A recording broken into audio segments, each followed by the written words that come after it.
La siguiente charla sobre la dinámica del universo la va a dar la doctora Alicia Sintes, a quien invito a subir al escenario. Alicia Sintes es investigadora de la Universidad de las Islas Baleares, del Instituto de Computación Aplicada y de LIGO, de LIGO, que es el experimento que ha observado inicialmente estas ondas gravitacionales. Alicia, bienvenida, gracias.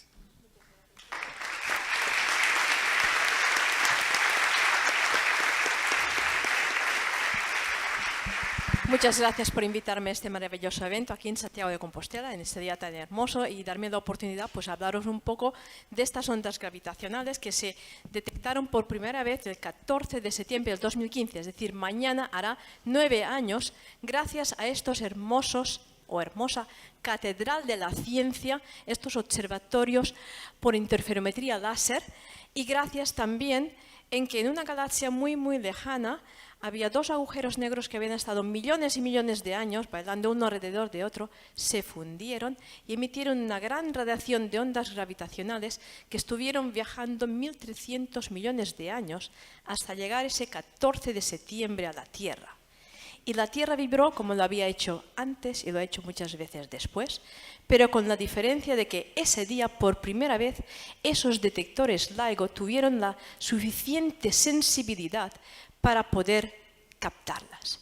Y esto ocurría exactamente un siglo después de que el profesor Albert Einstein hubiese presentado esa nueva teoría de la gravitación, la teoría de la relatividad general.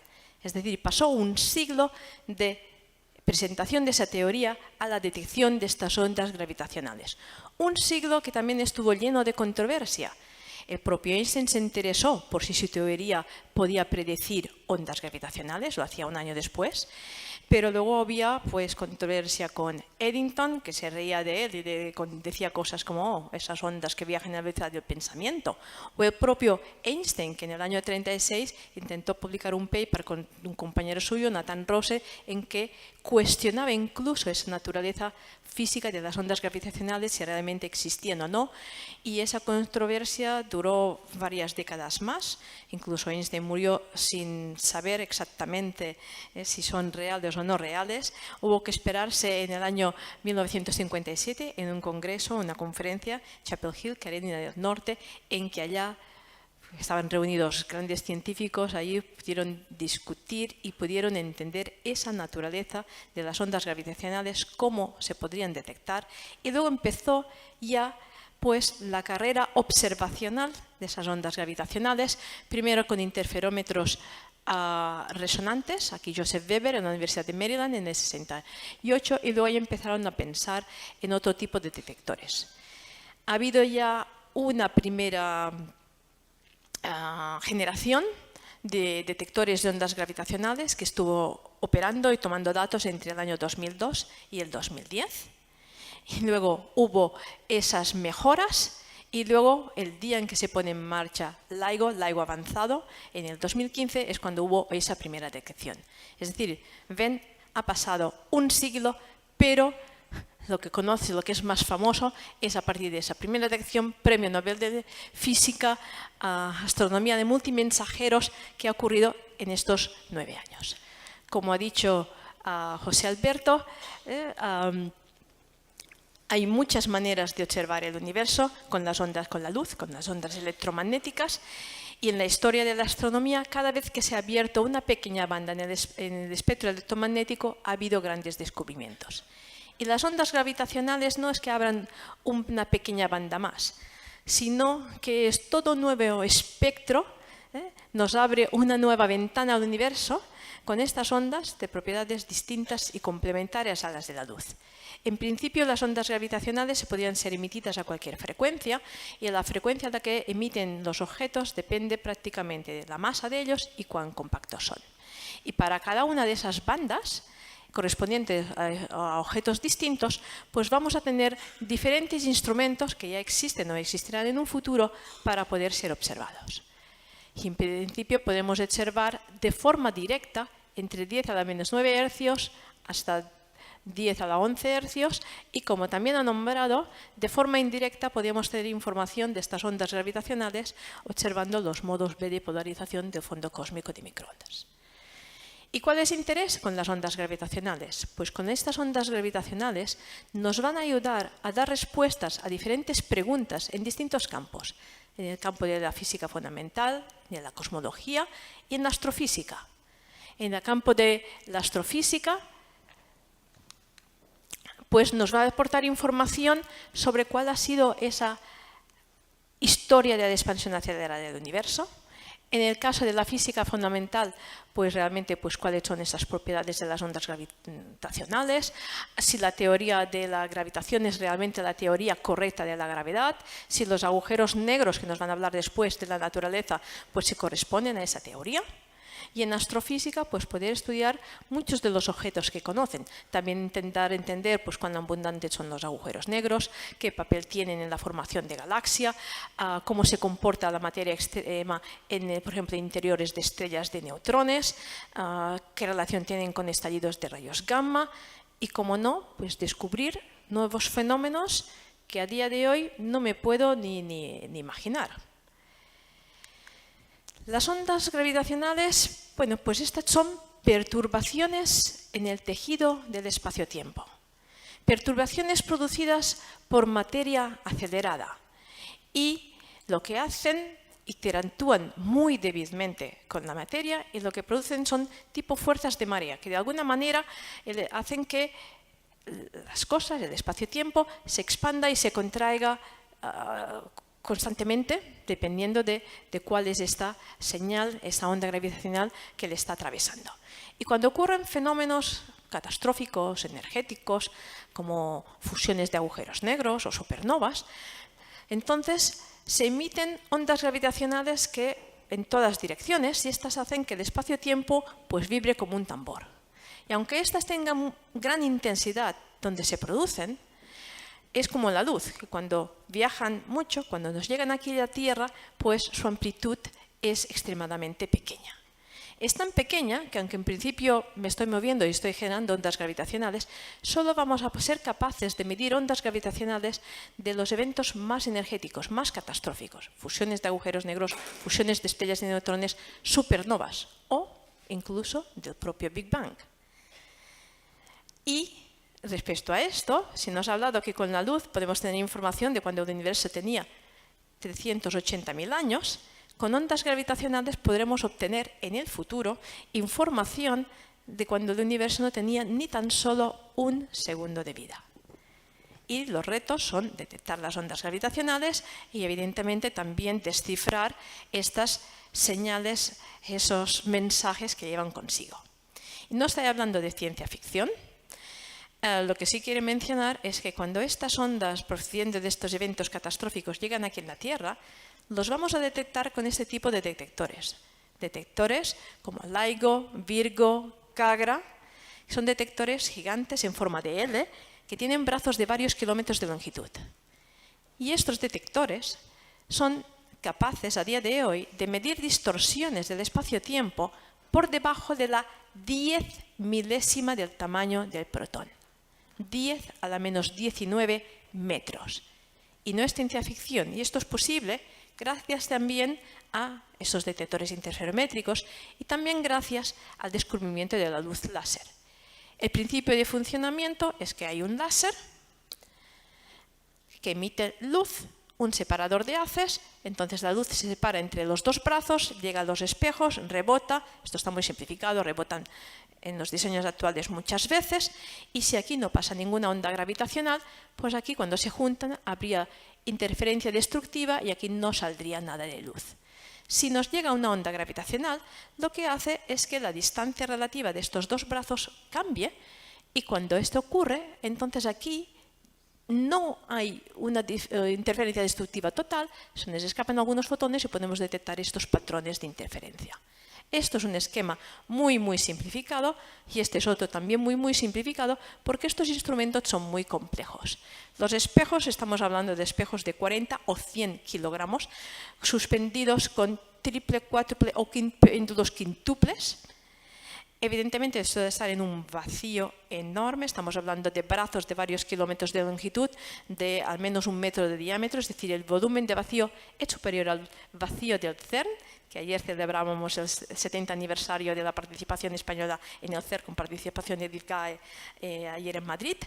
Y estos instrumentos tan sensibles pues han de estar aislados sísmicamente, pero así todo lo tenemos que aislar muy bien porque están afectados de vientos, terremotos, campos geomagnéticos, rayos cósmicos y también cualquier fluctuación de la densidad del suelo o de la atmósfera. Es decir, son instrumentos muy, muy precisos. Pero esa primera detección, que mañana hará 9 años, esa detección del 14 de septiembre de 2015, aquí tienen su imagen y su sonido un poco distorsionado, pues correspondía a una señal de solo 0,2 segundos de duración. Una señal que correspondía a la fusión de 2 agujeros negros, de más de 30 masas solares con uno de ellos, que generaron un otro agujero negro de más de 60 veces la masa de nuestro Sol. Fue algo espectacular. Eso inició, pues hace 9 años, abrió una nueva ventana de observación al universo y se empezó, pues, haciendo ya observaciones en ondas gravitacionales. Con estos detectores terrestres podemos ver toda una serie de objetos, en particular, pues, fusiones de sistemas binarios. A día de hoy hemos visto fusiones tanto de agujeros negros, de estrellas de neutrones o de agujeros negros con estrellas de neutrones. Esto es lo que hemos visto con los detectores terrestres, pero no es lo único que podemos observar. También podemos observar señales provenientes de, digamos, explosiones tipo supernova. Y si estas tienen duraciones de menos de un segundo hasta pocos minutos, también puede haber señales de larga duración, como las provenientes de púlsar o estrellas de neutrones en rotación de nuestra propia galaxia, o así como hay un fondo cósmico de microondas, también esperamos que haya un fondo estocástico de ondas gravitacionales, que puede tener 2 componentes. Una componente astrofísica, simplemente de la suma de muchas señales, por ejemplo de sistemas binarios, o ese fondo cosmológico que hablaba José Alberto, que eso sería emocionante. Yo creo que eso nos daría otro premio Nobel, el conseguir toda esa información. Ahora, para encontrar estas señales tan débiles, pues hay que utilizar métodos muy potentes para buscarlas. Tenemos que utilizar, por ejemplo, en el caso de sistemas binarios, filtros adaptados, y para ello necesitamos modelos muy precisos. Hay que recurrir a resolver las ecuaciones de Einstein, incluso en superordenadores, y también en esos superordenadores los necesitamos para poder analizar toda esa cantidad brutal de datos que van generando estos detectores. Hasta el día de hoy, de estos detectores de segunda generación, ya han completado 3 periodos de observación, y a día de hoy estamos en el 4º periodo de observación. Este 4º periodo de observación empezó el 24 de mayo del año 23 y la primera parte terminó en enero de este año. Luego hubo un descansito para mejorar los detectores, se volvieron a poner en marcha en abril y esperamos seguir operando hasta junio del próximo año. Se tenía que haber también juntado el detector japonés Kagra, pero sufrió un terremoto que lo dejó un poco cao, y los 2 detectores LIGO son los que tienen mejor sensibilidad. Hasta el día de hoy se han publicado los resultados de los 3 primeros periodos de observación. Con estos 3 primeros periodos de observación, la colaboración LIGO-Virgo-Kagra han anunciado exactamente 90 detecciones. La mayoría de ellas correspondientes a fusiones de 2 agujeros negros. Y con esas 90 detecciones, pues yo creo que hemos empezado ya a revolucionar los conceptos actuales que tenemos, porque hemos empezado a descubrir toda una población de agujeros negros de masas estelares, con masa superior a 20, que no teníamos tan claro que estos existiesen. Hemos empezado a cuestionar algunas de las teorías de evolución estelar. Hemos también empezado a tener un primer agujero negro de masa intermedia, y en el segundo periodo de observación también empezamos a hacer astronomía de multimensajeros. Porque un mismo evento, en particular si es un evento muy violento, muy catastrófico, no solo va a emitir ondas gravitacionales, sino que posiblemente también emita neutrinos y emita luz, posiblemente todo el espectro electromagnético. En particular, este fue el caso el verano, el 17 de agosto del 2017, en que se pudo ver simultáneamente una fusión de dos estrellas de neutrones en ondas gravitacionales y también un estallido de rayos gamma. Y todo eso luego precedido de una kilonova. Fue algo espectacular, porque pudimos ver esas dos estrellas de neutrones, que también habían estado bailando, danzando durante millones de años, que se fundieron, enviaron esa señal de ondas gravitacionales, el estallido de rayos gamma y esa kilonova. Esa kilonova que pudo ser observada hasta más de un año después, en radio incluso, y nos permitió por primera vez hacer cosmología. Con ese solo evento pudimos deducir un valor aproximado de la constante de Hubble, que podemos discutir. El valor obtenido era exactamente en medio de los dos valores en tensión. También nos proporcionó de esta kilonova información de que la mayoría de los elementos pesados que tenemos aquí en la Tierra, como por ejemplo el oro, proviene de fusiones de estrellas de neutrones, es decir, que Carl Sagan tenía razón, procedemos de polvo de estrellas. Pudimos confirmar también que la luz y las ondas gravitacionales viajan a la velocidad de la luz. Podemos obtener información de ecuaciones de estado del interior de las estrellas de electrones y muchas cosas más. En el tercer periodo de observación también pues, descubrimos muchas más, pero hubo algunas detecciones que fueron curiosas. Fueron curiosas, por ejemplo, esta en particular, del 25 de abril del 19, en que fue una simple fusión de dos estrellas de neutrones, pero con la peculiaridad de que ese sistema, su masa total era mucho más alto, 5 sigmas, de lo que es la media del valor de masa total de los sistemas parecidos en nuestra propia galaxia, indicando que tal vez haya toda una población de binarias de estrellas de neutrones que han sido hasta el momento invisible a los búsquedas mediante telescopios de rayos X. Y también de radio. Otra detección fue la del 21 de mayo del 2019 y esta es impresionante, porque aquí son dos agujeros negros de masas de 66 y 85 masas solares que generan uno de 142. Es decir, a partir de 100 masas solares son los que llamamos agujeros negros de masas intermedias, que son de difícil explicación, porque sabemos que existen los chiquitines y sabemos que existen los supermasivos como los que hay en el centro de la galaxia. Pero este evento también fue muy interesante por otro motivo, porque estos dos agujeros negros, pero en particular tienen una masa que está dentro de lo que llamamos la brecha de masas, en la brecha de masas altas, en que es difícil de explicar la existencia de agujeros negros de esas masas. Porque los agujeros negros, cuando se muere una estrella, hay esa supernova, bueno, pues se pueden hacer más chiquitines, más grandes, pero no en ese rango de masas. Bueno, una posible explicación sería que al menos fuese también ya un agujero de segunda generación. Un agujero que ya se produce a partir de otra fusión de agujeros negros anteriores. Esto es lo que prácticamente, ejemplos de lo que hemos observado. Evidentemente buscamos muchos tipos de señales. Yo me dedico a buscar pues, esas señales continuas procedentes de estrellas de neutrones. Aún no hemos visto ninguna. Y buscábamos señales de todos los púlsares conocidos en nuestra galaxia y también púlsares desconocidos. Y no hemos visto nada, pero sabemos que en algunos casos la energía que emiten es menos del 0,0009% de la energía total que se emite. Y sabemos que para algunos púlsares tienen distorsiones respecto de su simetría de menos de 10 a la menos 8, es decir, que son muy, muy esféricos. El cuarto periodo de observación está en marcha. Lo que hay es no puedo decir mucho, excepto de que hay una serie de alertas públicas. El lunes, que es cuando monté la charla, estaban anunciadas que han habido 127 detecciones de este cuarto periodo de detección. Bueno, había 143 candidatos, pero 16 ya fueron quitados. La detección número 100 ocurrió para los americanos día de Memorial Day. Y de esto solo hemos dicho que hubo una que es curiosa, hemos desvelado una. Y esa una que hemos desvelado porque era una fusión de binarias, una estrella de neutrones, con algo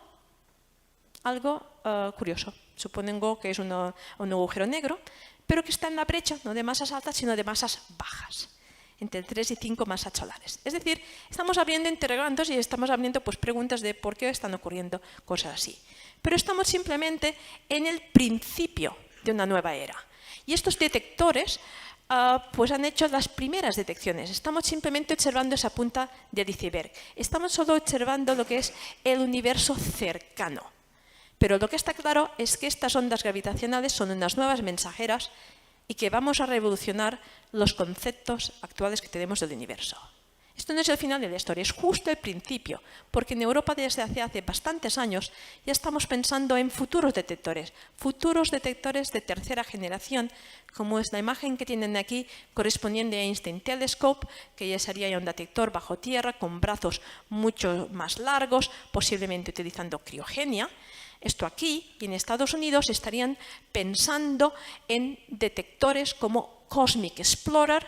Si aquí el europeo se está pensando posiblemente que sea triangular y brazos de 10 kilómetros de longitud, los americanos están pensando pues también forma de L como los actuales en superficie, pero con brazos de 20 y 40 kilómetros. ¿Y todo para qué?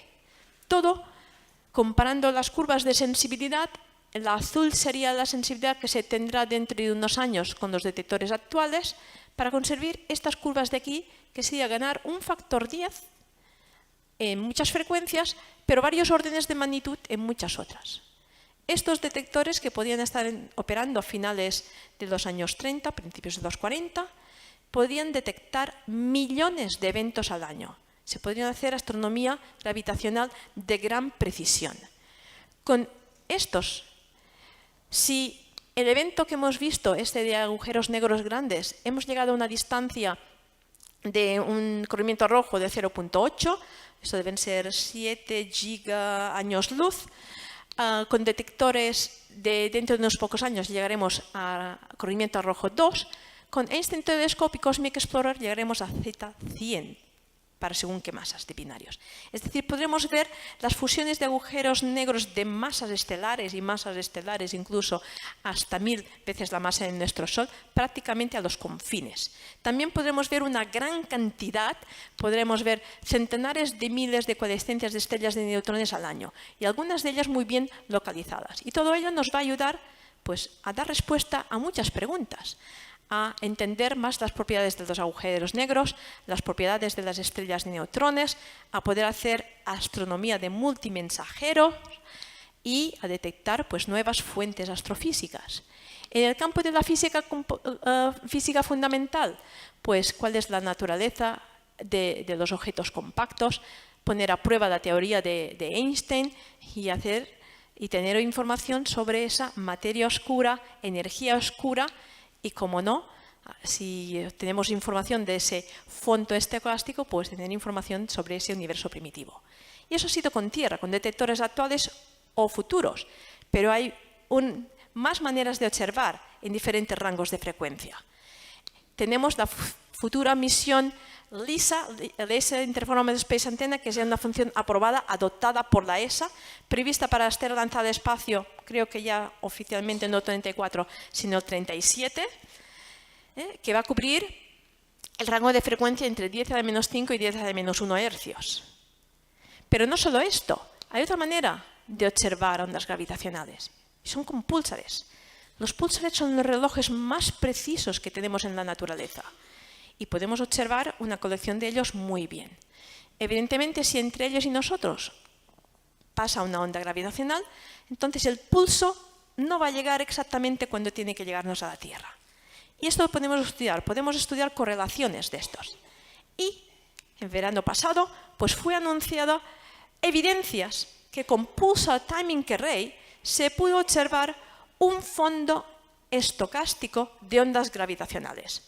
¿Cosmológico? No lo creo, seguramente astrofísico, pero en un rango de frecuencias totalmente distinto y esto es algo impresionante. La futura misión espacial LISA también será impresionante. Se enviarán esos 3 satélites que estarán separados 2,5 millones de kilómetros, que seguirán a la Tierra, irán orbitando y nos darán información sobre agujeros negros supermasivos, de masa de millones de veces la masa de nuestro Sol, cómo cosas caen en esos agujeros negros y muchas cosas más. Pero tanto esos esa misión espacial LISA o Einstein Telescope, Cosmic Explorer, estarán dominados por señal.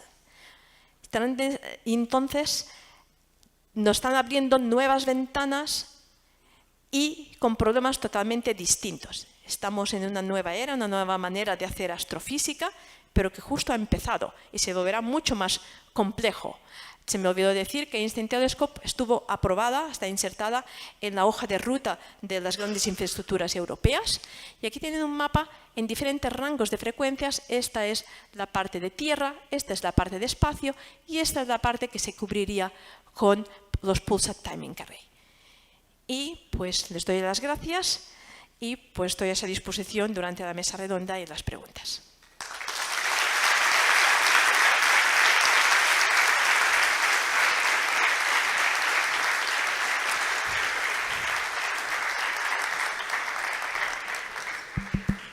Muchas gracias, Alicia, por la verdad que están cumpliendo con el tiempo de una manera que merecen el aplauso, un doble aplauso.